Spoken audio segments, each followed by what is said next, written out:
You are now listening to Sanity at the Movies, DCU edition. Hey everybody, I'm Nathan, your host. We have the captain himself, Captain Solzer. How are you doing, Mon Capitan? Oui. Good, great. Ask him how he's doing. He says, yes. Hey, Ben, why don't you introduce our greatest living theologian? It's Jake Menzel. Everyone already knows. Now, You mean as soon as you say greatest living theologian? Yeah, I really shouldn't have to say anything after that. Yeah, I don't understand why I need to name him. Right. Yeah. It'd be like saying, I can't think of an metaphor. There is no metaphor. Well, I was going to say, like, the greatest basketball player of the Chicago Bulls. Like, would people... Do I have to Scottie Pippen. move up to the microphone to acknowledge this garbage? Yes, Jake, move up to the microphone. Come on down. Hey, guys, isn't it exciting that we all saw the... Oh, hi, Jake. Hi. Hey, how's it going? Just fine. Who are you? I'm your host, Nathan. You dropping the humble and obedient shtick? You know, it hasn't been true for years. So. No, I don't know. I really haven't come up with shtick. I like calling Ben the captain. Captain Ben. I think you're sour about somebody stealing our shtick, and so you're dropping it. It is interesting to notice how those two things correspond. Correlation doesn't equal causation, but it is interesting to notice the correlation. I'll say that much. Somebody stole our shtick, and ever since then, you've been dropping it, and I definitely noticed it. Yeah. Or somebody stole our shtick for years, and then we found out, and then ever since then, you've been dropping it. Well, you know my philosophy: speak softly, carry big shtick.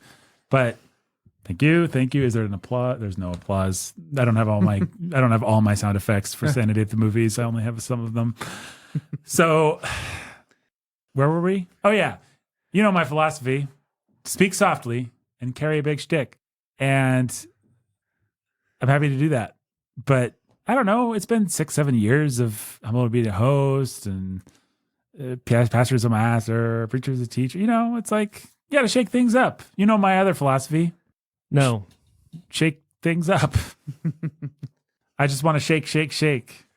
All right. How long can we avoid talking about The Flash? Shake. No shake, longer, my Sonora. friend. All right. Well, isn't it wonderful that we've all seen The Flash and are excited to have seen and talk about The Flash? And I don't mean that CW show. I mean Andy Muschietti's classic cinematic achievement, The Flash. Declared by no less than James Gunn himself to be the best superhero movie, and declared, I think, by both of you to be the most anticipated. Yep. And most likely to be the best blockbuster of the summer. Jake, I feel like you might be putting a little extra salt in the gravy there, my friend. I don't know that we said it was going to be the best blockbuster of the summer. We said it was the most anticipated. No, I think he said it was going to be the best. I don't know that Nathan said that. I probably did. I think I did. Fool.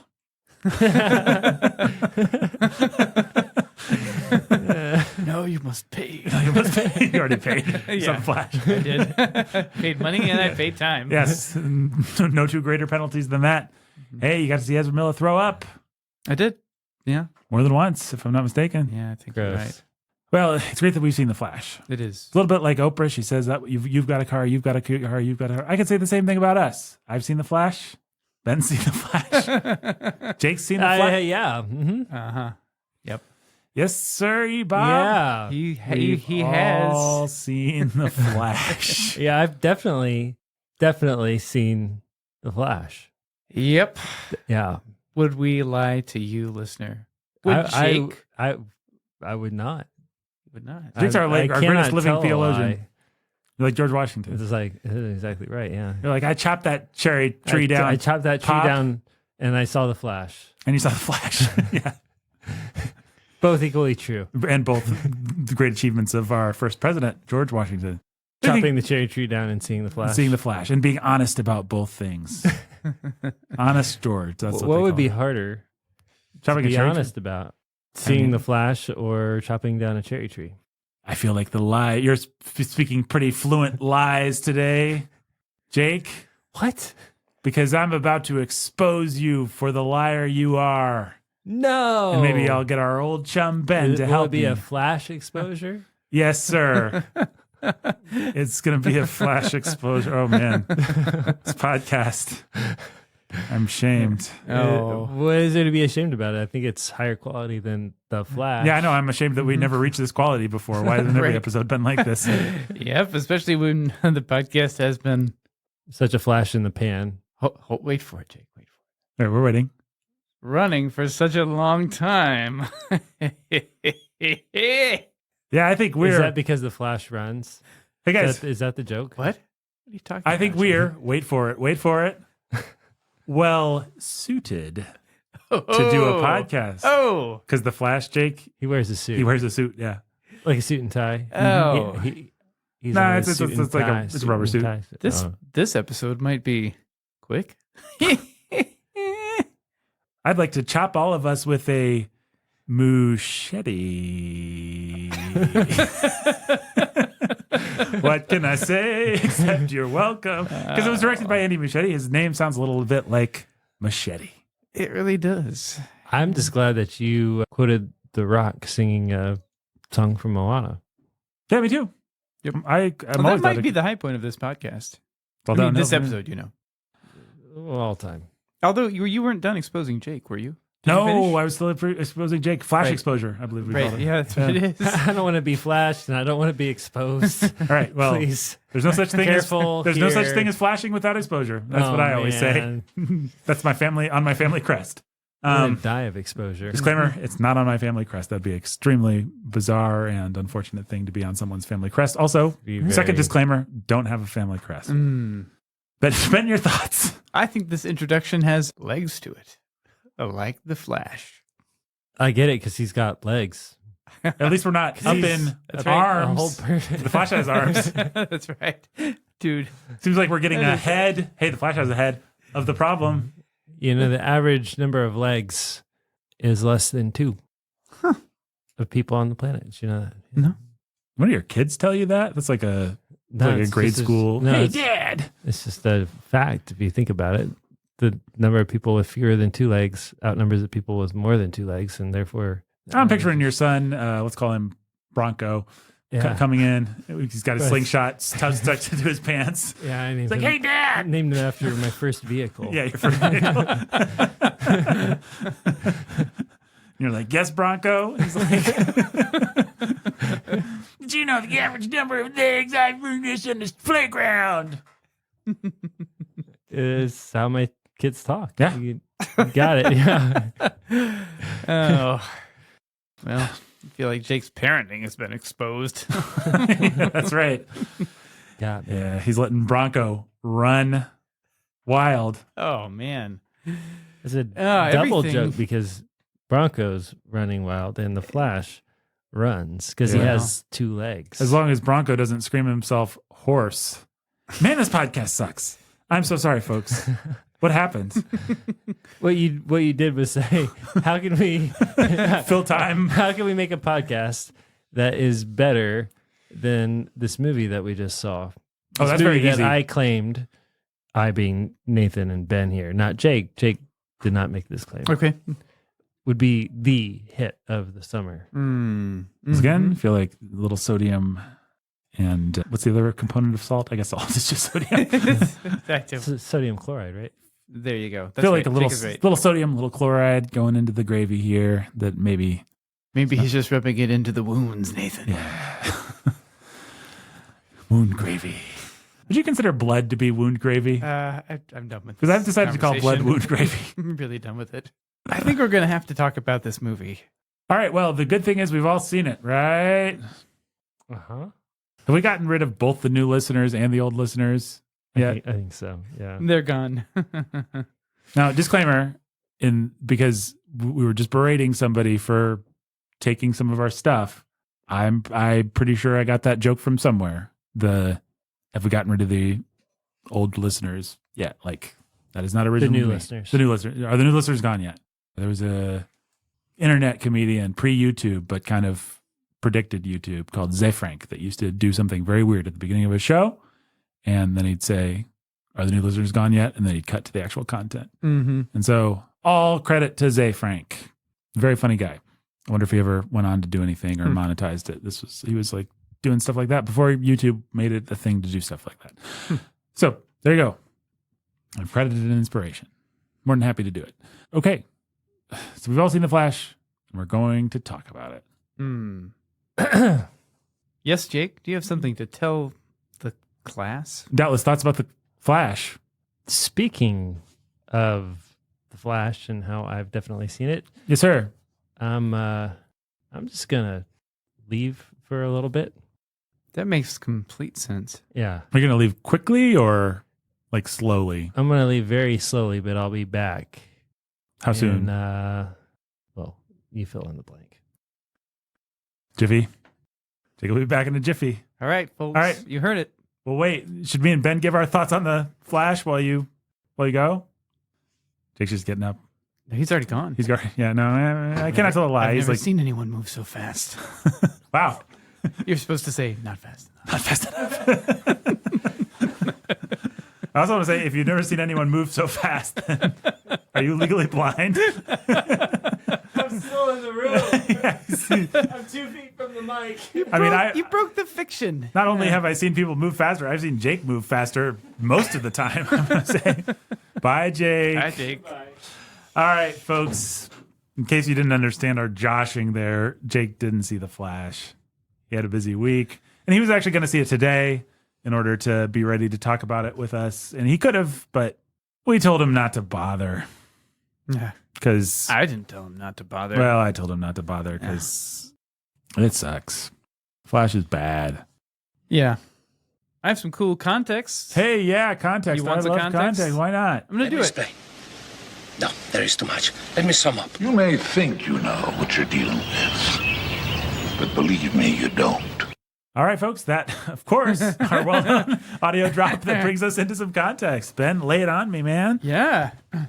So let's see here. We've done some of these before, but Nathan, I don't know what's dropped yet. Our Spider-Verse episode dropped. Yeah. There was a lot of context about like Marvel and its founding, if I'm remembering right, or is that right? Yes, sir, that is correct. Okay, and then I gave a bunch of context about DC and its founding for an episode that hasn't dropped yet. Is that right? That is also correct, yes. Okay, well, I'll try to straighten that out if I need to as I go, because this will come out before that one.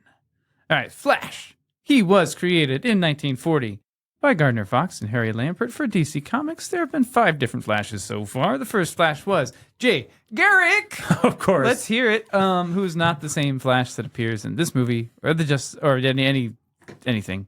If you've ever seen the Flash who has a metal bowl on his head, as some people call it, a helmet, that's Jay Garrick. He was part of the very first superhero team that was created in comics, the Justice Society of America. And after World War II, superheroes weren't as popular. So DC canceled the Flash in 1949. They canceled the Justice Society after that. But just a few years later, they brought back interest in superheroes. They rebooted some characters. So they rebooted the Flash into Barry Allen, who's the Flash of our movie. And also the Flash of like the CW shows. Yeah, and that's stuff right. Like that, right. That's right. That's Barry Allen. So Jay Garrick, Jay Garrick was a college athlete who got his powers after exposure to hard water vapors. Oh, no. Don't breathe them in. Jay Garrick's disease. Yeah. Thank you. Yep. Thank you. Very good. Yeah. Barry Allen was a police scientist who, if you should know by now, got hit with chemicals that were struck by lightning, which is way cooler and more visually interesting than hard water vapors. So the first Flash falls into the golden age of comics. If you've ever heard of that, that runs from like 1938 to 1956. You could say it starts with Superman. Barry Allen is Silver Age. That's like 1956 to 1970, and he too was very popular. So DC's like, oh, that worked. Let's reboot some more heroes. So they reboot Green Lantern, who had been in the Justice Society as the guy, I forgot his name, Alan something. And now he's Hal Jordan. Except there's been a bunch of Green Lanterns. Right. But Hal Jordan was the Silver Age. Green Lantern, the most famous, I dare say. And they're like, now we're going to form the Justice League of America. And they do. And then in a 1961 Flash comic, DC does something that will have massive ripple effects in the comics industry, something that greatly informs your entertainment experience today, listener. And that is, they revealed that Jay Garrick and Barry Allen existed on parallel Earths in a shared multiverse. Oh, my goodness. So you could argue that there were multiverses in comic books before this, kind of in seminal form. But man, this Flash story about these two guys was super popular. And it was very meta. I haven't read this, but I read about it. And I appreciate the elbow grease that goes into it. I bet, Nathan, you will too, I'm guessing. I bet Jake would if he were here. So here's how it's meta. In the comic, Barry Allen, who's the current Flash, he knows about Jay Garrick. Mm-hmm. He knows about the Golden Age Flash. How? Because Jay Garrick is a fictional character in his world, which is explained by saying that these different universes vibrate at different frequencies, and sometimes when you dream, your dreams kind of get tuned to the frequency of the alternate universe, and you wake up and you're like, I've got an idea for a story. Like that. So you end up, someone tuned into Jay Garrick's world in a dream. They wrote a comic book about him. I think that's actually pretty fun. Yeah. That's pretty cool. So DC used this multiverse to explain continuity errors. They're like, oh, people like this. Ooh, this is useful because we have all these characters and timelines, they don't match. But if we just say, well, now this is in that multiverse and this is in that part of the multiverse, we can retcon stuff. We could just make sure that whatever we did previously, it can go in having a legitimate life of its own in its own universe, right? So we don't have to make it all mesh. So, for instance, Justice Society of America is always Earth 2. Right. Justice League is always Earth 1. They have crossover events once a year, but okay, it turns out the longer you go on doing this, it doesn't matter. You have continuity problems anyhow. You actually create a big mess, kind of like, spoiler, the big bowl of spaghetti that Bruce Wayne uses as an illustration. And so it's a hot mess, as he says in the Flash movie. So it's the 70s. Execs are looking at all this continuity stuff. They're looking at this giant mess of storytelling. It's about to be the 50th anniversary of DC Comics. That's coming up in the mid-'80s, but they're looking ahead. And they're like thinking, what do we do about this stuff? We just let writers sweep things under the rug all the time. It gets more and more complex and silly. Well, let's see if we can fix this. So they come up with this giant comics event, which you've heard of if you know anything about comics. Crisis on Infinite Earths. Mm-hmm. This is 1985, limited series. And this is when Barry Allen basically stops being the Flash. And a new Flash, Wally West, who's his nephew, he takes over. But the 12-issue series was DC's attempt to clean up the mess and reset the board completely, create one unified timeline on one version of Earth with one history of all their beloved characters from that point forward. I have been back in the days when I used to sit in Barnes & Noble and read graphic novels of all these old superhero stories and catch up on them. When I thought that was a good use of my time and I found it enjoyable, neither thing is true anymore, I don't think. I tried to read this, and I can confirm that it is intensely tedious. If I had been already a fan of all these characters and really cared, maybe I wouldn't have felt that way. I'm sure it was emotional at the time. I mean, kudos to DC for being willing to kill off a bunch of popular characters in order to clean things up. I appreciate the moxie. I appreciate it. But man, it was really boring to try and read. Sort of like the experience of a mutual friend of ours who got drugged to see Avengers Endgame and had never read a comic book or seen an Avengers movie or anything like that in his life. And it was just like he was supposed to enter into all this. Yep. Yeah, except I dare say Endgame was probably more entertaining than this. Although, hey, who am I to say that? That's not necessarily fair. But, okay. So DC kills all these beloved characters. They kill Barry Allen. They kill Kara Zor-El, the original Supergirl. She dies. Hundreds of other characters die. That's some commitment. That's pretty cool.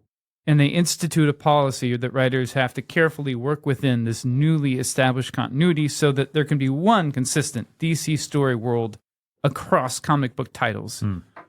So anyway, Flash number 3, Wally West. If you've ever just picked up a Flash comic, probably that's the guy that you've seen. Although there's a different Flash now. There's Bart Allen, who's Barry's grandson. And then, of course, DC brought Barry Allen back from the dead in 2009. So he's still around again. And then there's the Flash. The newest Flash does a Chinese-American lady named Avery Ho, but who cares? And, well, that, my friend, is your Flash context. I don't have a lot more to say, except that anytime I have tuned into... Well, you know what? We'll save it for baggage.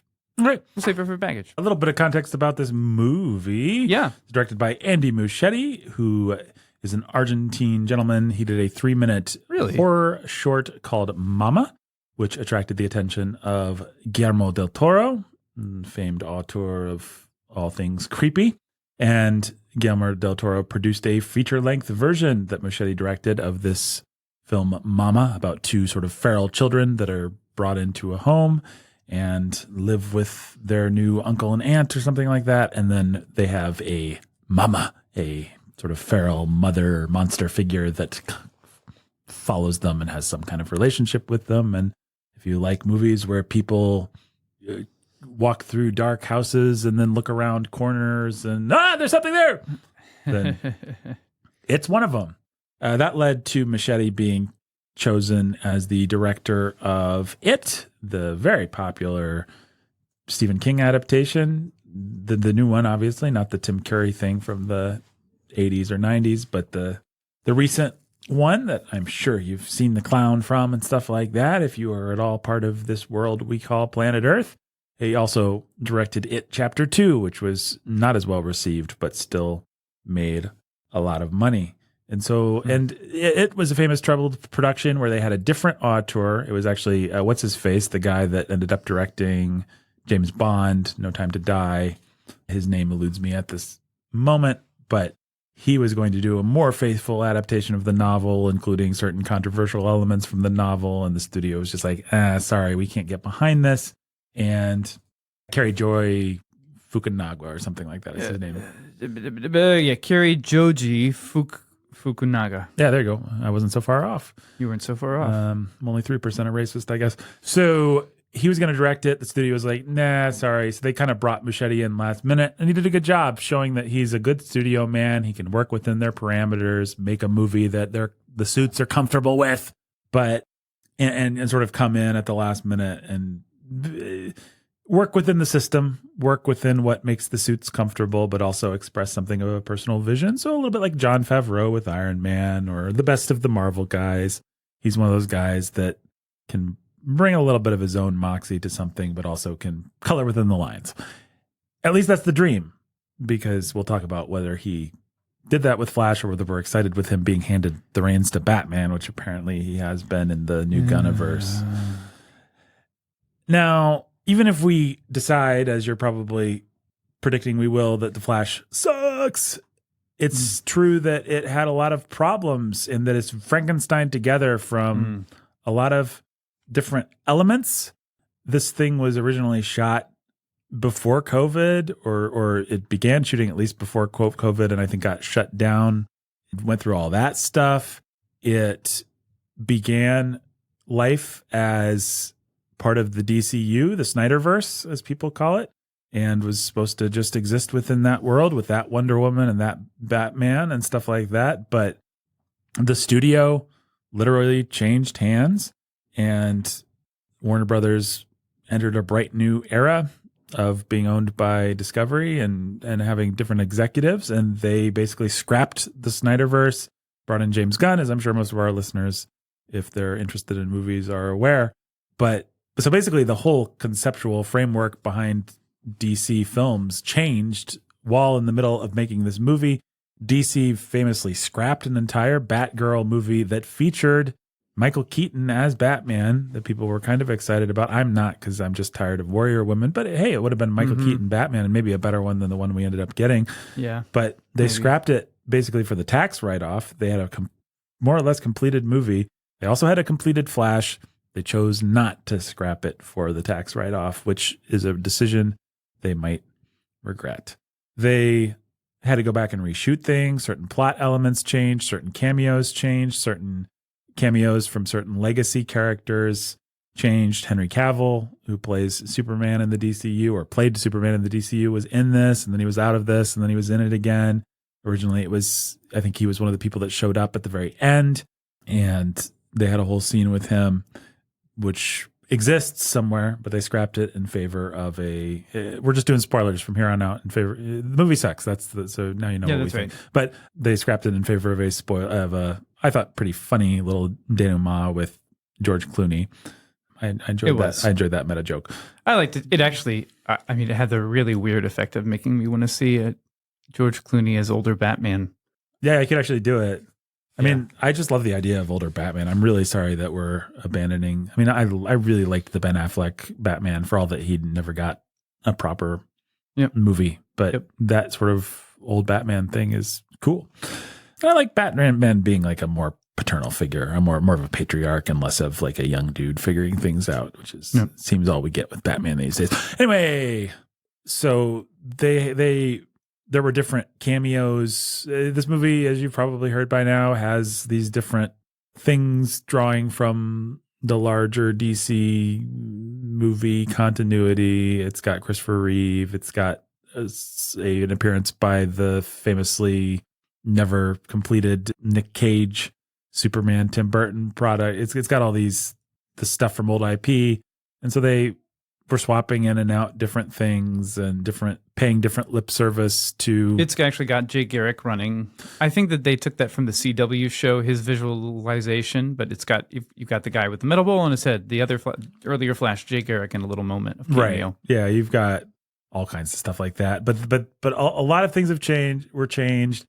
I don't have confirmation on this, but everyone's certainly speculating that they redid a lot of the action and stuff late in the process because the CGI just feels, as the whole internet has told us by now, remarkably shoddy, even by the standards of Marvel or some of the stuff that does kind of lame work. The special effects are just bad in this movie.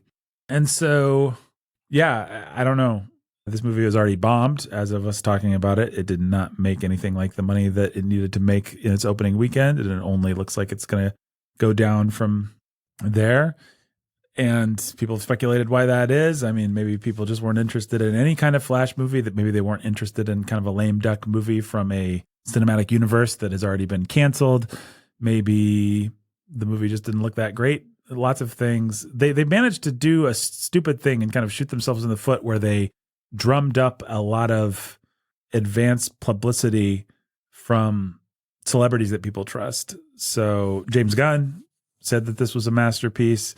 They got Stephen King to say it was a masterpiece. Of course, he's friends with Machete from the It movies. They got Guillermo del Toro. They got all these people that Did del Toro say it? I think so. I'm pretty sure I saw that. But yeah, they got all these kind of people with nerd cred to say it's a really great superhero movie. And maybe at some point it was actually several versions ago. I mean, this movie you can see how there might be a good movie locked inside of the terrible one we got. Mm-hmm. But also it's possible they just gave some people some money to say some things and none of them really meant it. And I bet Stephen King meant it. Yeah, I think Stephen King probably just has. He just has bad taste. Bad taste, yeah. And Guillermo del Toro, maybe he just wanted to support his friend. Yeah, I don't know. Anyway, they got all these people to go out on a limb, and the limb broke because everyone's just like, what? Why did you say this movie's a masterpiece? So I think that's all the context. Let's talk about baggage. It doesn't matter. It's in the past. Yeah, but it still hurts. Oh, yes, the past can hurt. I never look back, darling. It distracts from the now. Then, of course, our famed audio drop for when we talk about our baggage. What baggage did you bring to The Flash? I guess, according to Jake, we both thought this was going to be a masterpiece and the best film of the summer, and if not the year, if not the universe. I was hopeful it would be a great movie with heart and action and all kinds of fun things and visually very cool and all this stuff. But other than that, my baggage with The Flash is I've read a few Flash comics. I used to own the Flash issue where Captain Cold or Captain Freeze or whoever it is comes in and gruesomely murders someone with all these icicles. It's very gross. You're just like, that's one of the superhero comic. I don't know where I got this comic or why I owned it. I'm sure I got it at random from a comic store. Who knows if it's still in a box somewhere in my basement. But so I was never a Flash fan growing up. Bless you. And I like the idea of the Flash. Who doesn't like the idea of someone who can run really fast? But when you read a Flash comic, I don't know. The ones that I read didn't seem that fun. Yeah, I've tuned into the CW show. Well, I haven't. I've watched scenes from the CW show, and I'm like, this is lame.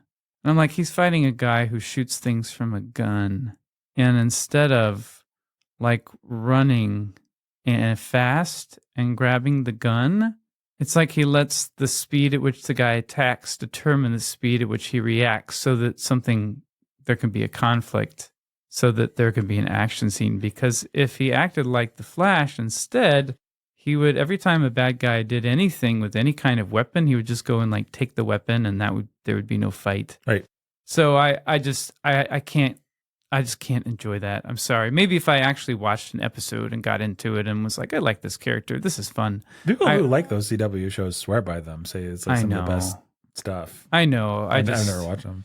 I'm sure that I shot myself in the foot by just watching clips from action scenes and stuff, but I just didn't have much fun with a lot of that. And so, yeah, but I guess what I can say to the positive is that it's full on sincere old school comic book energy. That's what's going into those CW shows. Like, this matters. We care about this. In this movie, it tries to split the difference. And that's partly the Ezra Miller of it all, and partly the studio Frankensteining of it all. And I think probably also partly the misconception of it all. Some of the blame goes to Machete.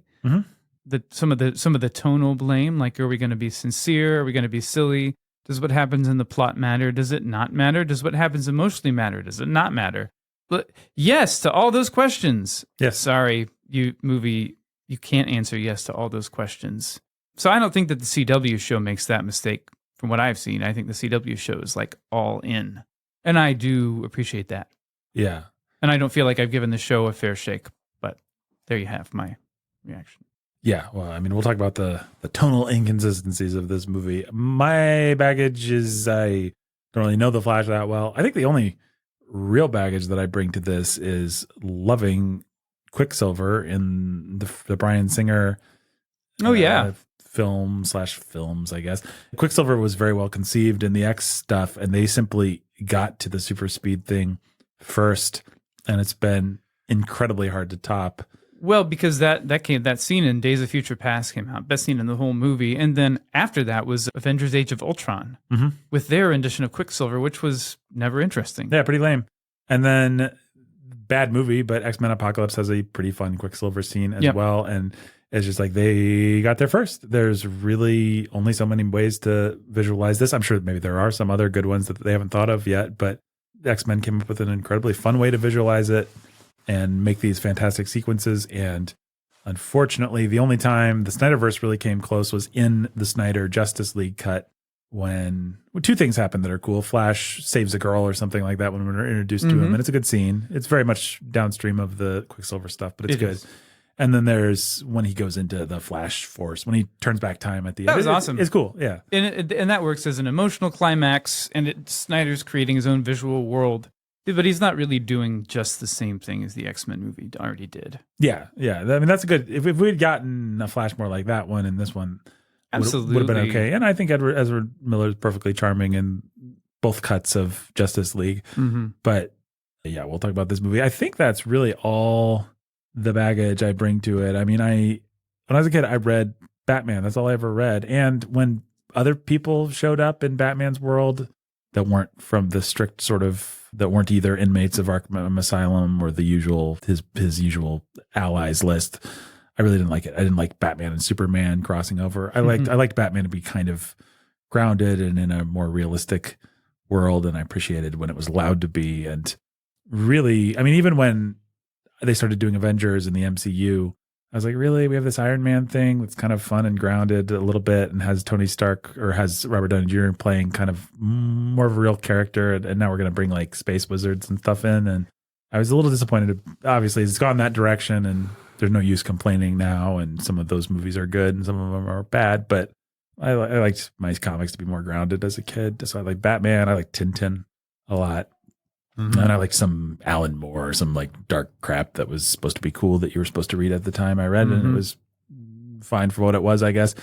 But yeah, I don't have any history with The Flash. I don't know that I could barely have told you what The Flash was, but you know, why don't we give our point of view on this film? Luke, you're going to find that many of the truths we cling to depend greatly on our own point of view. A new fantastic point of view.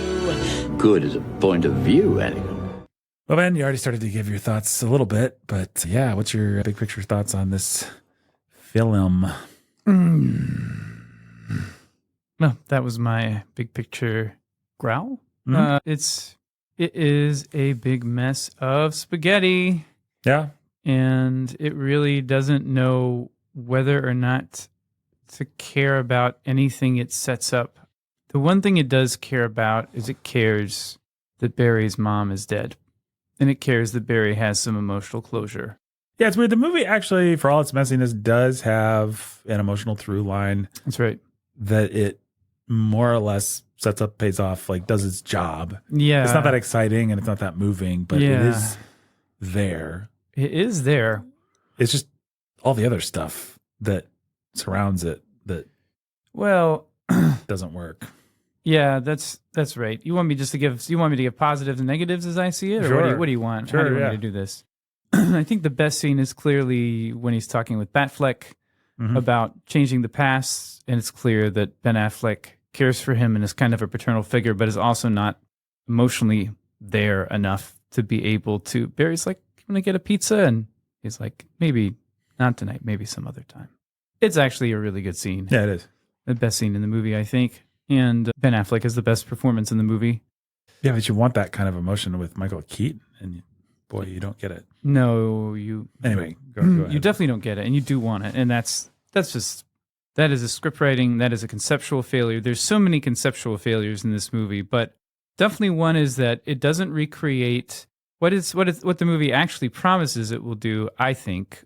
Well, at least this is the best version of this movie, or part of it, is that it's going to recreate the tonal world of a lot of various other movies and properties you've seen. Like it's going to recreate the world of Burton's Batman. Right. Batman or Batman Returns are going to get a tonal recreation, not just Michael Keaton playing the same character.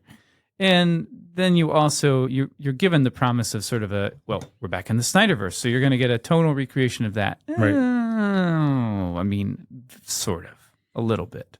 You get a lame diet Snyderverse, and you get not only do you not get a tonal or visual representation of Burton's world, you even really get a Michael Keaton Batman who feels like he's in continuity with that character. He's not. Just feels like a different character. He does. More like a alternate universe Ben Affleck Batman maybe than than anything to do with the original Michael Keaton conception. Yeah, that's right. Of Batman. I think that's very true. Even though they used they've got the same set, or they recreated the same set as the original Batman movie, that black and white checkerboard floor. I remember from so many watches of the Batman movie. Who knows why, but what a bizarre, compelling movie that we'll talk about soon. Yes. But I recognized it. I was like, oh, yeah, this is that set. Good job. But you'd have to do a little more than that if you want to actually recreate the same world or recreate it in any meaningful way. You have to do more than give me props from that movie, like the Joker's creepy laughing bag or the Batmobile. You have to give me the same Batman somehow. And so the movie just misses big opportunities like that. It's like Muschietti didn't have the vision, or maybe he wasn't allowed to have the vision of doing something interesting like that, which would have been interesting.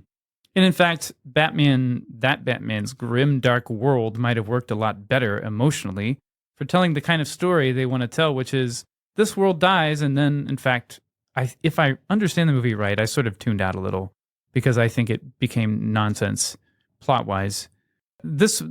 Batman's world died, but I think Barry just wiped it out as a multiverse. I think he uncreated it. Although it's not clear that happened either, because it's not actually clear, movie. Yeah, I think this movie leaves an open question of what actually happens. Did what our is hero actually from happening? the Tim Burton movies get wiped out by Michael Shannon's General Zod 20 years after the Tim Burton movie, which is a messy way for that universe to end if that's actually what they left open. I think I felt the movie. I think I felt it a lot of ways. I felt it on that tonal level, but then it's like the main theme is that some things you can't figure out. You just have to move on. You have to leave them behind and move on. And our mistakes or the tragedies that happen to us, they make us who we are. We're not supposed to go back and fix them, Barry. That's what Ben Affleck says. And the fact is that I didn't leave satisfied that Zod's victory was a sure thing if the Flash could keep turning back time. I actually thought, no, if you just did this a few more times, you probably could figure it out. Right. That's how I felt. I was like, I don't think that was fair. You just didn't Groundhog Day it enough. Actually, there's a number of things like that. I mean, the fact that he doesn't go and see his mother's murderer. Right. It's like, dude, aren't you the least bit curious to know who? Like anyone you can't just like sort of drive over that without stopping for a second. Like you could maybe come up with a compelling reason why he doesn't, even an emotional reason, but the movie is just like, he doesn't seem to occur to him. And there's just any number of things like that are strange. He learns the lesson that some things you can't change, and then he goes ahead and changes something to make something better. And yeah, I hate that. It's just so cheap, all for the sake of a cheap joke. Right. Which is seeing it's George Clooney. It's not Ben Affleck anymore. He's Batman now. So the movie doesn't really, it won't play by its own rules, and it takes away all the there's a lot of emotional stakes riding on Barry learning that lesson and being willing to completely let go of a world where his mom lives. Right. So the lesson, Barry, is don't go back and change time. Oh, I'll do it anyway. Oh, goodbye. Credits. Roll credits. It was funny. I love the idea. So my favorite time travel movie, I haven't seen it for years. It's probably got bad stuff, but my favorite time travel movie by far is 12 Monkeys, which is a, spoiler alert if for a movie that's 30 years old or whatever, it's a closed loop time travel story where the character wants to change something, and then he comes to the inevitable tragic realization that he's only playing into the thing that he remembers already happening. Yeah. And it's a beautifully sort of fatalistic movie. And this movie could have done something like that. I mean, it would have been more feel good than that probably, but it could have kind of been the anti Back to the Future. Well, actually, you can't just go back and fix everything. And there's a real potency to that as a piece of myth making, as a lesson for a superhero to learn. Like we can all relate to, there's things I'd like to fix, but I can't. And also I need to appreciate the fact that God used certain things in my life, gave me certain scars that are actually helpful or that have developed things in me that I wouldn't want to fix if I could. Yeah. Those are good ideas for a piece of sci-fi. Those are good ideas to play with. I mean, let's say the most obvious thing that we can. This is the exact same thing that Spider-Verse is playing with. Yes, that's true. Exact same thing. There's no difference in the core thematic idea. There is a difference in the way they're playing with them, or just how meta they want to be. Spider-Verse is a lot more meta. Yeah, and this actually has the lesson that I think we would want Spider-Verse to have in some sense. I mean, it's so ham-fisted that you can hardly say that, but it's like we want Miles to have to bear responsibility the way that the Flash ostensibly in the movies not particularly compelling or particularly self-consistent way. The lesson, let me put it this way, the lesson that the Flash thinks it's giving us is the lesson that we would like Spider-Verse to properly give us. But it's so cheap and not self-consistent and all over the place. I mean, Batman, for some reason, is an expert in multiverse theory and stuff like that.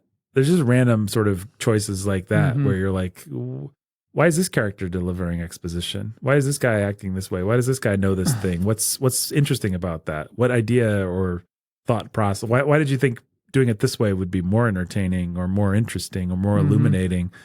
I'm not convinced you have answers to that question. No, and I just had another thought about this stuff. I'm sorry. My thoughts are going all over the place. Like a bowl of spaghetti. Like a bowl of spaghetti. No, go ahead. Well, let me just keep throwing the noodles into the bowl. I was really annoyed with Barry's parents. Here's his mom, this super sweet lady who's like full of warmth and life. His dad seems like a stable provider. And yet, they let their kid to grow up into such a stupid brat. Like younger Barry especially. What an obnoxious, irritating, conceited, selfish idiot. And who are these parents who, didn't they care at all or anything? Didn't he, absorb some of their family culture instead of just being an insane toddler that they have given money to? Well, there's another thing where the movie's just weirdly underdeveloped, or they must have cut out. It's like, what is your conception of this character, guys? Is this guy autistic? Is there something wrong with Barry? Is there a reason he's acting so borderline insane all the time? Especially young multiverse Barry is such an unlikable character. He's got this crazy laugh. There's multiple close-ups of him shoving food into his mouth, and there's shots of him vomiting. And it's just it feels like you have an angle on this character that comes out of something. Like he's scripted to be truly antisocial or truly annoying or truly, even like I said, autistic or Asperger's or something. But the movie never commits to any of those things. So you're just like, maybe the movie just thinks this guy's normal. And Ezra Miller sucks at playing normal, and he's just an annoying guy. It's really hard to tell. Like, one of the worst things a movie, I always kind of think it's not bad for a movie to be confusing, but if you're confused about whether you're supposed to be confused, that's frustrating. Bad. That's frustrating. Like, you watch Mission Impossible Part 1 or something like that, and you may not understand what's going on, but you understand that Ethan Hunt doesn't either. And so you're not frustrated. But if you can't find your bearings, it could be very frustrating. And in a character sense, that's what this movie does, where you're like, I'm not even sure what you think I'm supposed to take away from how Barry's acting or how Michael Keaton's acting. For like what is your actual perspective as filmmakers on these characters, on these events? It's really hard to tell. Yeah, that's a good point. It's not clear, and it makes everything feel arbitrary. I mean, this is one of those movies along the same lines, I think, is what you're saying, Nathan, where something that I hate this in movies. I will tolerate it if it in a certain way, but it's the device. It's the comedic device where characters start saying all these crazy, stupid things, and the people around him are just like, they have no reaction. Mm-hmm. They don't respond, and so I hate that too. So Barry's going to come. He's going to come back to a reality where both his parents are alive and well. He's going to say all these things that make no sense, that sound like what a crazy person would say. His parents are going to have no response. They're going to pretend that everything is fine.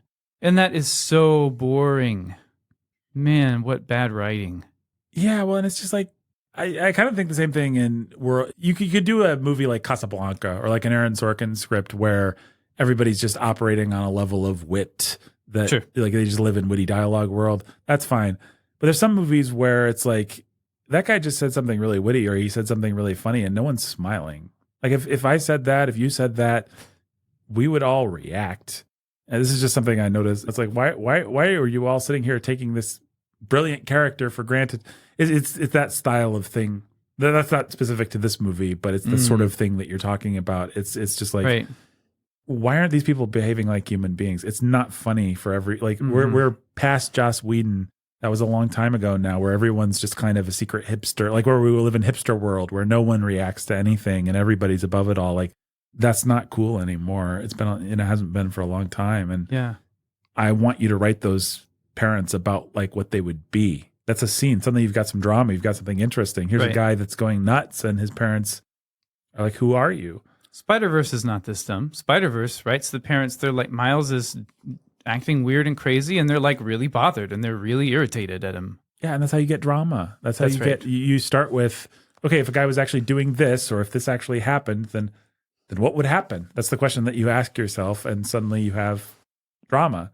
And when a movie is sort of lazily bypassing like those kinds of questions, answering those kinds of questions, it can get really tiresome really fast. Oh man. I mean, so many things bothered me. You've got further arbitrariness in the plot, like, well, in order to become the Flash, you have to be here at this moment in this world. Oh, you don't have this internship in your version of the multiverse. Well, younger Barry will break into the building where I had my internship and it's like, this is really boring. Like, well, and people listening might say, okay, but you've liked movies that have less consistency in their sci-fi plotting. And to that, I would say, yeah, but that's all this movie has. In other words, if the characters were firing on all cylinders, if everything was working, tons we would forgive. Then we'd be like, okay, I don't care how Barry gets his powers back. He's just like, it's a detail in the back. It's just, okay, now it's time for him to get his powers back. Yeah. But when all you have is plot mechanics, then you start to care a great deal about like, what he needs to splash himself with these chemicals. Yeah. When and why. And I mean, I think the problem is that it's all of one fabric, right? Mm-hmm. So everything feels arbitrary, from the behavior of different characters to the decisions that they make, and this breaking into the Central City Crime Lab is part of that arbitrary. So when everything feels that way, you resent it. But yeah, I think we gladly overlook arbitrary things in movies all the time because not everything feels arbitrary. Yeah. I mean, okay. My thoughts really are spaghetti flying all over the room now to mix my metaphors a bit, see. But I just want to talk about the distastefulness of this movie for a second. I was about to go there too. So Were you? Yes, please. Oh, cool. All right. Well, everything in this movie is crass. Not everything, but it's a very crass movie. It's not just like, well, this movie's really dumb, but you can take your kids to see it. It'll be kind of fun. No. Like, this movie is actually on the grosser side. It's like on the. It's just. Even just things like I said, the close-ups of food being shoved into a guy's mouth, an obnoxious laugh from Barry 2. Yeah, it feels aggressive. Like close-ups of people vomiting, like humorous punch into vomit after some crazy thing has happened. Oh, look, he's holding a paper plate over his privates. Oh, look, he's doing it again. Oh, look, it's a third or a fourth shot of him doing that. Oh, you can almost see him completely naked. Oh, look, it's 5 minutes of this guy running around naked. Well, I guess we didn't quite see all of him. It's like, really, movie? Everything is kind of scuzzy. Like, it's kind of gross. There's just some crass jokes that are unpleasant. It's just like all kinds of things. Well, and my wife would have. I'm not exaggerating. There's zero exaggeration in what I'm about to say. I'm glad I did not take my wife to see this movie because I think she would have walked out within the first 10 minutes. She is sensitive to scenes of children being put in danger. And this one has a children put in danger, played for laughs scene that she would have just walked out, which whatever, people have that's not necessarily a valid criticism, but I thought it was in poor taste. Basically what happens is all these babies get thrown out the window of a collapsing hospital. This hospital building is coming down and the maternity ward topples over, and then you have babies flying through the air. And so obviously Barry does his thing and saves the babies. And maybe if we lived in a culture that didn't already hate babies, I would be okay with this just being a kind of silly, extreme citizens in danger kind of thing that's obviously not going to end with a bunch of babies splatted on the sidewalk. But living as I do in a world that does have a distaste for young infants, I'm sorry to be a downer or something, but like just seeing the image of a bunch of little babies flying through the air. And then they do jokes like a thing of syringes or scalpels has also come undone and is flying towards one of the babies. And a thing of acid is I don't remember what all it is. It's acid, yeah. But and scalpels. And they're not going to go through with any of it. But it's just like, I'm sorry. I mean, I have a kid that age. I have 2 kids that are close to that age. I just don't find it. Sorry if this sounds puritanical to some of our listeners, but I just, at this stage in my life, I do not find that funny. And if you're going to make it funny, you have to be a lot better at your job than Muschietti is. I mean, people might be wondering, why are you guys going after the vulgarity when you liked Guardians of the Galaxy 3 so much? And that's actually a fair question. Yep. And the answer is not that this movie's worse. It's actually probably better than Guardians of the Galaxy in terms of just comparing content to content. But the skill with which a story is told does make a difference. And James Gunn is much better at selling a dirty joke than Andy Muschietti is. I mean, if you've ever been in the room in real life with someone who makes a dirty joke and tells a dirty joke or tells a dirty joke and they do not get away with it, it's usually because they're bad at it and they're embarrassed of it, and they're kind of they muffle the tone somehow, like they don't just nail it. And I'm not saying it's good to ever make a dirty joke. I'm just describing something here. There are people that can get away with it because they're confident, they're audacious, and for whatever reason, they have the type of personality where they can get away with it. And James Gunn does, in his filmmaking, have the type of personality where he can make a lot of things funny that shouldn't be funny. That's not a godly skill of his, but it is a real skill. Whereas you compare that to Muschietti, and it's like every time he tries to do one of these, hey, look, I'm being so audacious things, it comes off as kind of half-hearted and in poor taste. And it doesn't have the kind of joyful audacity that like James Gunn or... Yeah, I mean, that's true. But also the fact that James Gunn is telling a story with characters and emotional through lines and moral content. Right. In this movie, it wants to, but it's really not. Right. And so you're just left with kind of empty spectacle, and the things that are gross about it really stand out. And the babies are also horribly CGI'd, which maybe they had to do because if they'd realistically created a scenario of babies flying through the air. I think they would have. I think they meant to.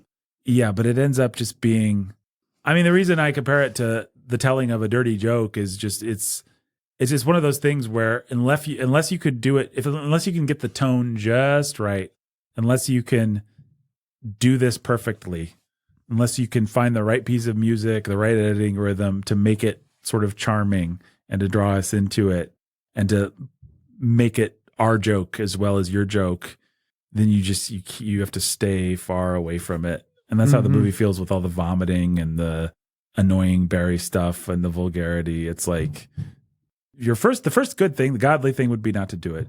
If you're going to do it, you better have the talent to be able to calibrate it just right so that the audience is with you. Because I don't think even the non-Christians in my audience were laughing during any of those parts. Like they weren't with the movie. I will admit that I chuckled about the baby scene. I should probably feel worse about it, but I don't know. I don't care whether, I mean, I appreciated the baby scene on one hand. I got what they were doing. I got the joke. Like the joke is just that we're being so audacious and ridiculous here that you have to laugh. It's a very James Gunn kind of thing to do. Yep, it is. Yeah, that's true. I just think James Gunn would have done a better job one way or another. Like he would have. Yeah, for sure. No, and all of it's so clumsy. The CG is so bad, and everything is just kind of clumsy. Yeah, you just find yourself, or if you're me at least, I found myself distracted and annoyed and outside of it from the very beginning. And it's intercut with this Batman scene where he looks really rubbery and fake. Like the CGI is bad. And I don't usually like to complain about those kinds of things because to me, it's like a comedian complaining about airplane food or something. It's like, you're in an airplane. It is flying you through the air. Mankind has dreamed of this for millennia, and you're going to complain about the peanuts? It's kind of like that with special effects. It's like, we've got dinosaurs and armies. Like, be happy. Like, who cares if it's the best or it second? Just has to be visually coherent. It has to be good enough to do its job. It has to feel like it was intentional and part of a visual strategy to tell a certain story. I mean, I'm famous now on this podcast for being a big fan of King Arthur: Legend of the Sword. Where there's one sequence in particular in that movie you could poke at for being terrible CG. I mean, there's a bunch of CG that's quite dated, but right. It has this going for it. It is part of a visual storytelling strategy. It has the sound design to back it up. You're like, oh, this is an extreme stylistic decision. The CG was not quite enough, but I like this strategic decision. Or maybe you didn't, but I like it. And I'm like, oh, this is a thing that you're doing. I suspend disbelief. I give you the bad CG. I don't care. Yeah. I like the idea of what you're doing. I like the strategy. It fits with what you're doing in this whole movie. It's still a fun scene.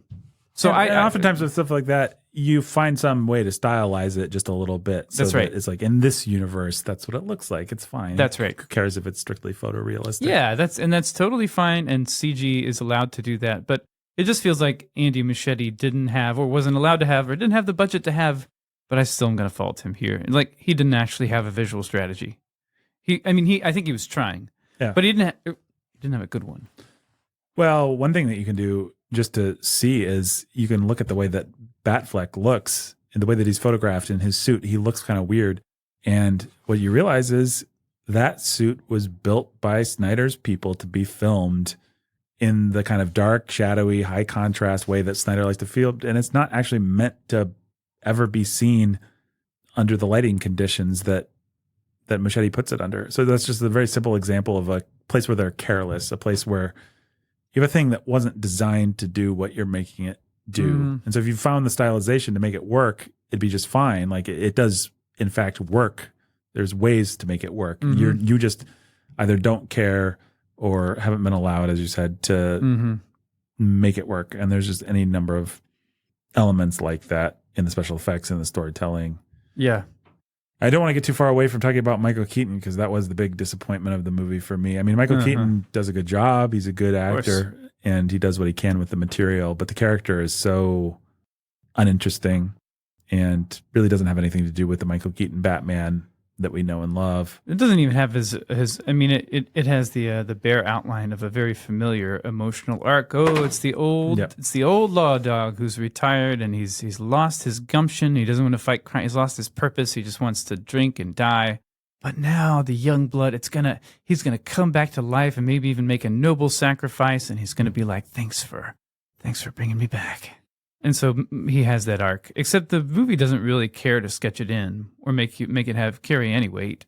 I mean, in my opinion. Yeah, no, I agree. It's like looking at a coloring book that no one actually colored. It's like I see what each one of these pictures was supposed to be, but you didn't actually bring them to life. Like there's no there. There's the in between material that would bring it all to life isn't there. So you're left with Keaton doing his best to bring it to life, and being Michael Keaton, he does his best. But there's really not much, and a lot of our time spent with Batman is just spent with a CGI Michael Keaton who's doing things that the old Batman could never do, and just behaving like a generic CGI superhero guy. Yeah, and it's quite boring to watch. Yeah, and they'll play the old Elfman theme, and you'll be like, I like the Elfman theme, but this isn't actually the Batman that I remember. This is some different Batman. Yep. It's too bad. Yeah, we've also got like the random violent disposal of guards at that Russian facility that car is just like punching into the sun, basically. Yeah. And like every one of those punches, you're like, well, there's another guy that was just doing his job that died.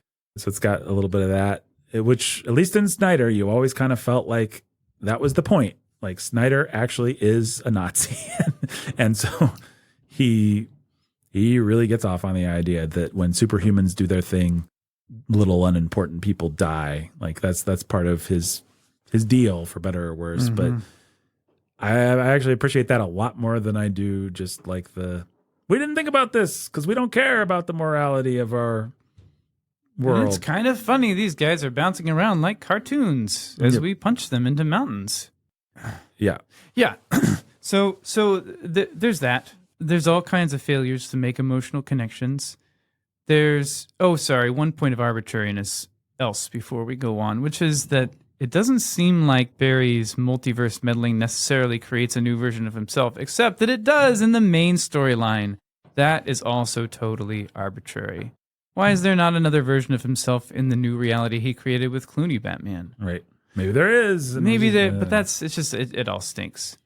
Also, have you ever seen, and of course you have, a more lazily written love interest? There's no love interest. There's a girl who decides, for plot reasons, that she is interested, for no good reason, in an old guy she might have had a crush on in college, and she makes moves on him even though he's clearly mentally disturbed, unable to have even a 5-minute conversation with her without going crazy. And just an unpleasant fellow. And just unpleasant, and all that, and she just keeps on insisting that she's in love with him. And then I hate that kind of thing. And the actress is not maybe it's not her fault, but she certainly doesn't pull it off. No, I mean, I'm not sure I feel poorly towards her. I don't know how she could, but yeah, it's not fair to ask her to do that when there's nothing to play against. Well, and also, come on, do we really need another nerd guy who has a hot girl that's jonesing after him? That's so dumb. Can we not have the guy make the move? Is that not allowed anymore? Can we not have the fantasy for nerds everywhere that maybe if I was cool enough, I could do something to attract the girl? Like, we're not allowed to do that anymore. It's just got to be like, well, maybe sometimes girls like nerds and she has all the power in the relationship, and it's just boring and stupid. And yeah. I also don't like Barry. It's annoying. It became more and more annoying that Barry was just a sad loser. It's just more and more annoying. Yeah, I don't remember Ezra Miller. People didn't like him. A lot of people didn't like him in the Snyder stuff or in the Whedon stuff, but I always thought that he was pretty likable, just as the eager dork kind of character. Yeah. But man, I don't know if knowing about his personal problems affects it at all, but I also don't care. His personal problems are out there, and the movie has to deal with them one way or another. Well, he also just looks older than he did in Justice League because he is older, and it just feels more pathetic that it's like all he can do is rehearse his past and the trauma of his past. This is something that I've noticed a lot of modern movies fail at, too. It's like they just kind of expect you as an audience to go through the motions of liking a character because he's the hero. And it's like, I would really like to see something that makes me invest in how great this guy is. Let's have him save a puppy at the beginning. I guess he does save babies, but and a dog. Yeah, but okay, so he does literally save a puppy. I got my wish. But he's annoyed when he's doing it. He's under duress. They've got this whole plot mechanic where he has to get a candy bar before he can save the babies from acid. Mm-hmm. And it's like, is it too much to ask for you to just give me a scene where he's likable, where he does something that endures me to him? And again, I guess we could say saving babies. And the only thing that I like, I mean, as he goes, I will say this: he does some more likable things. It's nice to watch there's a nice dynamic that the movie doesn't properly exploit, but there is something with older Barry being confronted with his younger self and being annoyed by his younger self and wanting to teach his younger self and his younger self. It's like that was cool. That's a dynamic that you could imagine a good sci-fi or superhero movie really playing with in a fun way. Yeah, and he and Supergirl have some good chemistry, actually, in my opinion. Yeah, I didn't mind Supergirl as far as she went. Hey, speaking of, again, here's another strand of spaghetti for you, but speaking of extra textual material, man, this movie is more distasteful to contemplate in the light of Ezra Miller's evils and the crimes and things. You think of him exposing himself in this film over and over again. It just becomes grosser and grosser.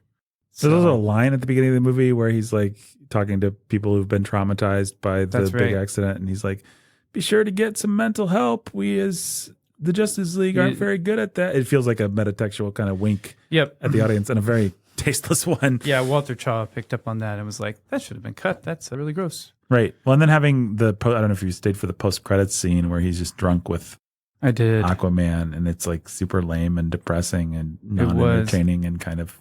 I stayed for that. Okay, you guys suck. We get it. Was there supposed to be a joke here? Was there a punchline? It was not fun at all. So Kara Zor-El, tired as we all are, I hope, of women superheroes dressed up to be sex objects, yet also kicking butt. The only thing, and this, I have to say that I found this kind of odd, is that, man, she folds faster than a gambler who, I can't complete this metaphor. Well, the one I'm used to is faster than Superman on a laundry day. So. That's a little too on the nose, Nathan. Man, she really cannot stand up to Zod. Like, Superman fights Zod for like 15 minutes and then breaks his neck, but she fights Zod for like 3 minutes and then he kills her. Girls are weaker? I guess that's what the movie's saying. I was like, I mean, I appreciate this in a weird way. It's a little bit of a letdown, but it's also, you don't want to say true to life. But yeah, that was odd. That was an odd choice. Odd for Zod. Yeah, it was weird. Make her significantly, obviously weaker than Kal-El. Well, that reminded me of another thing that's a travesty about this movie. You have the screen's greatest psychopath, Michael Shannon. You paid him to come back, and then you give him nothing to do. I mean, I understand he's playing Zod, and it's not a broad parameter, but man, give him something, and give him show how this scenario is different for Zod. Change him up a little bit. I give Michael Shannon. If you got Michael Shannon, you got to give Michael Shannon something to do. It's just no fair. Not to give Michael Shannon. I mean, Michael Shannon's such an entertaining actor. Like, to have him in your movie and then just ask him to play the greatest hits from an old movie is a super lame use of him. Also, to have a villain in your movie that has no personal relation to your hero and that is kind of incidental to the whole thing. I understand the true villain was Barry himself, but most of the movie we're thinking about how to defeat Zod, and he's just a non-character in this story that he is. It's super lame. He is. Speaking about that final action scene, you start to get some fun ideas in there, but it never really takes off. And then, of course, conceptually, the main problem is that you have this army of Kryptonians who can all move as fast as Superman, who are slowly like marching and gunning a very small human armed force. Oh yeah, those for humans like should have been half dead an hour. It just is like, guys, come on, stop. Just come on. Just think about what this actually is. Well, also, I am so tired of this new cliche of we all feel bad about Man of Steel's destructive 9/11 type imagery, and so now in this, in Endgame, in any number of places, it's like we're gonna have our final battle take place in a generic wasteland of some type. Like, so much more dynamic to watch the Avengers in the first Avengers movie navigate New York City or recognizable landmarks. There's a way to, I think, get the pedestrians out of there, but still give us a sense of scale and a sense of place and a sense of destruction happening in a way that we can relate to. This place is just cheap. Yeah, it really does feel budgety. Yeah, it does feel budgety. So at the end of the day, Kara is a pretty well-acted character who you like the way that you might like a girl you wanted to ask on a date or something. Like, oh, this is a vulnerable young woman. And it turns out she actually is just a vulnerable young woman because she tries to fight Zod and he just kills her twice. And which is about as close as the movie comes to any kind of an emotional thing. But spoiler alert, she's not actually a vulnerable young woman. She's a plot element. Right. That doesn't matter that much in the big scheme of things. She doesn't matter that much. And in fact, nothing matters that much. All that matters is original Barry. Barry 1's, let's call him, journey of self-discovery to discover that he shouldn't create an alternate reality because that creates a revenge monster Barry. And so it's better to just, I guess, wipe that multiverse out or let it all die because you can't save it. But on the one hand, like creating a multiverse, if that's what you actually did, creating a new universe, if that's what you actually did, which is what Keaton seems to be saying that Barry did, and then killing it, seems like incredibly evil and psychopathic. And like, does the movie realize that Barry just created like billions of people in a sense, in some weird sense, or caused their existence and then uncaused it? Shouldn't that make him have a little bit of a hard time sleeping at night? Oh, no. Well, also, he wiped out Ben Affleck. I mean, and the movie most likable care. mentor character that he has. Yeah, obviously the movie doesn't care. The movie doesn't give a crud about that. And then, on the other hand, if that's not what he's doing, and if what he actually is only doing, if all that he's doing is it's like almost like more like he discovered this universe, which is not what the movie seems to be saying. It seems to be saying he created it, but leave that aside. If he sort of discovered it and then intervened in it and then left it to die, that actually also feels pretty bad. Like, no, actually, Barry, maybe you and the other Flash and Kara, you could have actually figured something out. Maybe. Everything's just doomed. It's not very interesting. Those are just places, as you said earlier, that like I just don't buy it. I don't buy the dilemma. There's, like I said, two major things. I don't buy that he wouldn't want to know who killed his mom. Like, that's just not the way human nature works. If you have the power to figure that out, of course you're going to take a peek. I don't care who you are. And I do not buy, given the parameters that they set for this final battle, that he wouldn't have been able to solve it with a couple of... I mean, I know they pay some lip service to like, it's fate. Fate is the thing we talk about in this movie. Right. So it's like one of those unalterable things that you can't change. But, which is again like Spider-Verse's canon events. Right. It's the same idea. These events happen. You can't change them. If you do, you would destroy the world. Everything would fall apart. It would collapse because these story events have to happen for some unknown reason. But you have to sell that on more than a conceptual level. You have to sell that in the logic of the way the scene is constructed and the way the events are constructed. And this movie just doesn't even bother to do that. Yeah. It's just like, let's go back, do the scenario again, and she'll die again because it has to happen. It doesn't make any sense. No, it stinks. Barry can go back a couple times and he can just get a couple berries and smash Zod's head in. I mean, there's no plot logic reason why he can't attain his goal, which is frustrating for a viewer. It is. And then the whole idea that like the big grand conceptual climax where you're seeing all these multiverse spheres. Sorry, I keep calling them multiverses. You see all these universe spheres crashing into each other. I have no idea what that means, or if any of that happened, or if he did break something, or if those were really existing universes, or what in the world is actually going on, or what the multiverse is that he's interacting with, or what did he cause like a big catastrophe where other universes smashed into each other that now that damage is done, or did he undo the damage he might like? I have no idea. I don't even know if the movie knows what he did or didn't do. All I know is that we have these glimpses of all these versions of our beloved DC characters watching things crash into each other. And then Barry goes back to his time. Of course, but he doesn't go back. Of course, the movie, he still creates an alternate universe or something. But apparently that doesn't matter. So nothing matters by the end of this movie. Literally nothing. Yeah, it's very strange. It's very careless and clumsy. And it's just like, if you think about the fan servicey moments from Star Wars that have worked in these post-Lucas joints, you've got like, it's Darth Vader. He's walking down a hallway in Rogue One. He's doing all this Darth Vader stuff that we've never really gotten to see. You're like getting an actual moment that works in the story where you're getting to see the might of our favorite Sith Lord as he unleashes it in a way we've never seen before. And that's cool. Simply, hey, look, it's Darth Vader. That's not as interesting. And people wouldn't be as interested or as intrigued by that. And for this to all operate on the level of, hey, look, it's Chris Reeves Batman.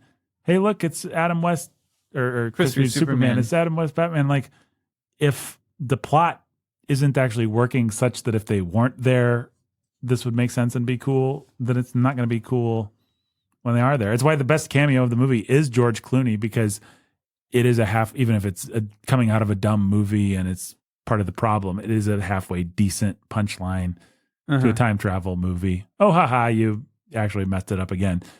That's an okay punchline. And so whether it's George Clooney or not, that's a good punchline. It could be anyone weird getting out of that car and it works.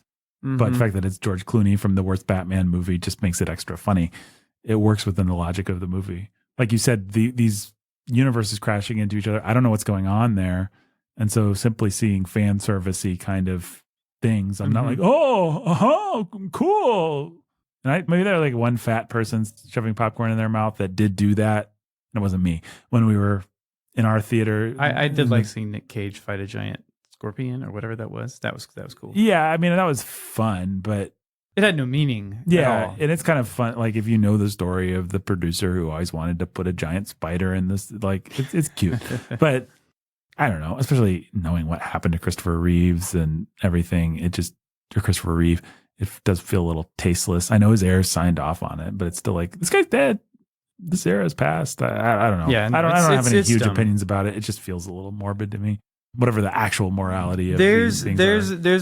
There would be a way to do that respectfully and well, but only if you had a story that actually cared about consequences and was consistent in what it was trying to do plot wise and emotional wise. I wouldn't mind. I mean, I feel like there's a Christopher Reeve ghost cameo that I would be like, that was respectful. Yeah, I want him to do something. Like if Christopher Reeve flew over and he said, Barry, let me explain what happens when you try to turn back time. Now, of course, he doesn't have the moral authority to do that based on his movies, but if Christopher Reeve had something to do, yeah, I think people who love those Christopher Reeve movies would cry because it'd be like equivalent to Darth Vader coming down that hallway. Right. It's like, here's something I've always wanted to spend more time with this character and see them do something cool that I've never seen before. Mm-hmm. But instead, just kind of having them wave in the background, or what's worse, stand passively while their universe crumbles or something in a way that's nonsensical. Yeah, that was unfortunate. It has no meaning. I mean, I don't know what to say. And that's what I felt at the end of this movie. I was just like, I don't feel anything. I like movies that make me feel things, that have stories that are constructed in such a way as they move logically from one thing to another thing. The human behavior is all relatable. I know what's going on. And the moral anchor points are there such that I can enter into it and feel something. And a weird thing about Phase 4 Marvel and about this movie now is it's like, not even incidentally, maybe a little bit with the cheesy saying goodbye to mom because I'm a soft touch. But for the most part, it's just like, you've managed to construct a movie that's bizarrely incapable of even accidentally making me feel something. And except for maybe like at best, I've watched some spectacle and it's kind of pleasant to be in an air-conditioned theater where spectacle is being performed for my amusement. But man, I just feel like even bad Ashley Judd movies from the early aughties would have like a script with characters and stuff. Like there's just nothing. There's nothing to actually connect to here. Yeah. There's not a character. There's not a there to. Yeah. No. No. And it's too bad. It is too bad. Do you have any other thought? I think I'm out of thoughts on this guy. I think I'm out of thoughts too. I feel like we covered most everything. We can always come back and do a Flash 2 if we have boy. more Flashpoints to make. Oh. Ben, how many exploding multiverses out of 19 do you give this film? I give it I'll give it 3. Out of 19, I'll give it 3. I was going to give it 4. That's probably more fair. I don't want to give it more than you. I'm going to give it 3. All right. Oh, better luck next time, Flash. Man. There won't be a next time because you're not making any money and no one cares. Too bad. Super waste of Michael Keaton. I wish we could get a cool Burton Batman Part 3. Yeah. That's some nostalgia I'd sign up for. Yep. Okay. I hope you got a quote ready, my friends. Until next time. What did you do? Already did. Did Batman say that before he got back? I wanted to bring you back. You already did. All right. Bye, folks.